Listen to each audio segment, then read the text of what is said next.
Sir, when ibigay ang medical allowance po? Salamat. Ito po medical allowance na tinutukoy mga master ay yun po nakapaloob sa Executive Order number 64 Series of 2024.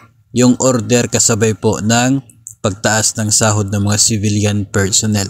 Ang cash allowance, medical allowance na ito ay 7,000 yung halaga. Magsisimula po ang pagbigay sa taong 2025. Pero anong buwan ba ibibigay ang allowance na ito?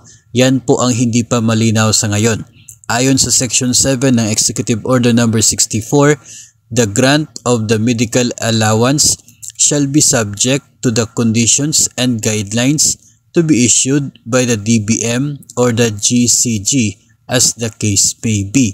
Yung GCG, yun ang magbibigay ng guidelines para sa mga GOCC. Ang DBM naman ang magbibigay ng guidelines para sa mga NGA, National Government Agencies, and other agency.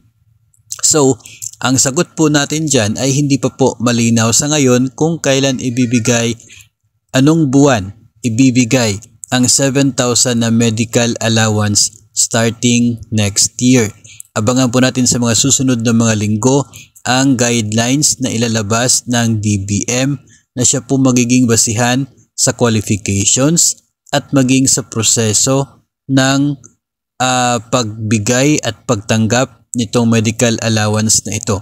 Doon po sa guidelines malalaman din natin kung anong buwan o petsa dapat ibigay ang medical allowance. So yun po yung ating abangan sa mga susunod na linggo, and I am sure na kapag lalabas na po yan, ibabahagi po natin sa inyo para aware po tayo kung kailan darating itong medical allowance para sa mga civilian personnel starting 2025.